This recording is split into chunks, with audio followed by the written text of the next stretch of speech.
Those two guys who created that are two of the smartest young men in the whole country. They make lots of money. They earn fantastic returns on capital. They look very tough to dislodge where they have their strengths. I would not be at all surprised to see them be worth a lot more money 10 years from now. It was not at all obvious that it was all going to work as well as it did.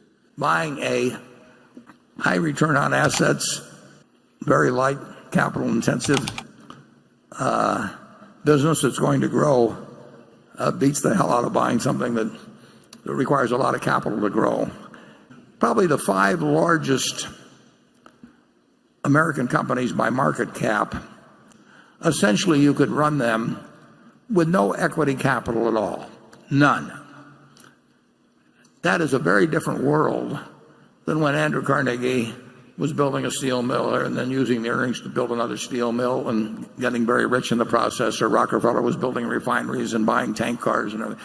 Generally speaking, for a very long time in our capitalism, growing and earning large amounts of money required considerable reinvestment of capital and large amounts of equity capital. That world has really changed, and I don't think people quite appreciate the difference. You literally don't need any money to run the 5 companies. There's no question that a business that doesn't take any capital and grows and has, almost infinite returns on required equity capital is the ideal business. That's a far, far, far better way of laying out money than what we're able to do when buying capital-intensive businesses. When Google can sell you something where Geico was paying $11 or something every time somebody clicks something, that is a lot different than spending years finding the right site and developing, iron mines to supply the steel plants and, railroads to haul the iron to where the steel is produced and distribution points and all that sort of thing. Our capitalist system basically was built on tangible assets and reinvestment and all that sort of thing, and a lot of innovation and invention to go with it. But this is so much better, if you happen to be good at it, to essentially be able to build hundreds of billions of market value without really needing any capital. That is a different world than existed in the past. It's a wonderful field, but not everybody's going to win big in it. A few are going to win big in it. What was our worst mistake in the tech field? I think we were smart enough to figure out Google. Those ads worked so much better in the early days than anything else. So I would say that we failed you there. And we were smart enough to do it and didn't do it. We do that all the time, too. Yeah, we were their customer very early on with Geico. We were paying them $10 or $11 a click or something like that. And anytime you're paying somebody $10 or $11 every time somebody just punches a little thing where you've got no cost at all, that's a good business unless somebody's going to take it away from you. Well, we've always known that the dream business is the one that takes very little capital and grows a lot. And Apple and Google and Microsoft and Facebook are terrific examples of that. They're going to make a lot more money than we do. They're in better business. It's a much better business than we have. And so in Microsoft's business is a way better business than we have. Google's business is a way better business. We've always looked, we've known that a long time. We found that out with See's Candy in 1972.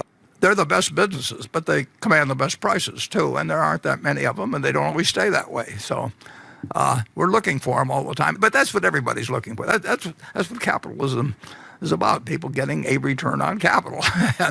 and the way you get it is having something that doesn't take too much capital. I mean, if you have to really put out tons and tons of capital, the utility business that way, it's not a super high return business. You just have to put out a lot of capital. You get a return on that capital, but you don't get fabulous returns. You don't get Google-like returns, or anything remotely close to it. The Googles and the Apples, and we don't own Google, we don't own Microsoft, but they are incredible companies in terms of what they earn on capital. They don't require a lot of capital, and they gush out more money. If you can build a moat, it can be incredibly valuable. I saw at Geico that we were paying a lot of money for something that cost them nothing incrementally. We've looked at it, and I made a mistake in not being able to come to a conclusion where I really felt that at the present prices that the prospects were far better than the prices indicated. But the answer is we'll miss a lot of things or I'll miss a lot of things that I don't feel I understand well enough. That's the way we'll continue to do it. We'll try to stay within our circle of competence. And Charlie and I generally agree on sort of where that circle ends and what kind of situations where we might have some kind of an edge in our reasoning or our experience or something that where we might evaluate something differently than other people. But the answer is we're going to miss a lot of things. Charlie? Yeah, we have a wonderful system. If one of us is stupid in some area, so is the other. And of course, we were not ideally located to be high-tech wizards. How many people of our age quickly mastered Google? Like I say, at GEICO, we were paying them a lot of money. It wasn't like what they were doing was a mystery to me. The mystery was how much competition would come along and how effective they would be. I made the wrong decision on Google. The shareholders have one thing to be thankful for.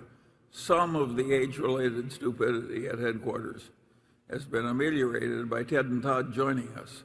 We are looking at the world with the aid of some younger eyes now, and they've had a contribution Significant. beyond their own investments. And so you're very lucky to have them, you shareholders, because there's a lot of ignorance in the older generation that needs removal. It wasn't hard to figure out who was winning at any given time or what their business was about, but there were a huge number of people that knew more about the game than I did. And we don't want to try and win at a game we don't understand. We'll still stay within where we think we know what we're doing, and obviously we'll make mistakes even within that area.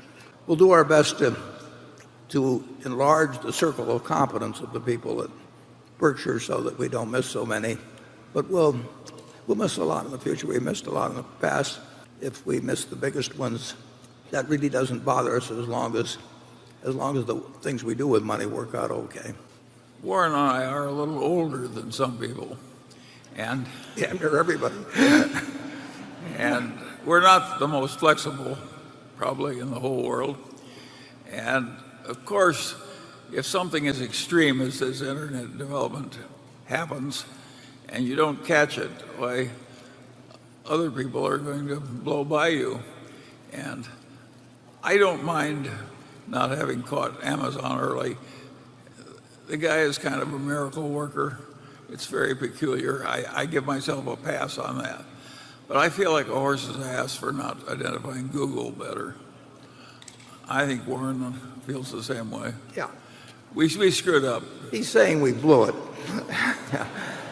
We were using them at GEICO, and we were seeing the results produced, and we saw that we were paying $10 a click or whatever it might have been for something that at a marginal cost of them it was exactly zero, and we saw it was working for us. So we can see in our own operations how well that Google advertising was working, and we just sat there sucking our thumbs. Warren Buffett reflects on the evolution of capitalism and investment opportunities, noting the shift from capital-intensive businesses to those with minimal capital requirements and high returns, like Google and Apple. He acknowledges missed opportunities in the tech sector, particularly Google, despite recognizing its potential early on.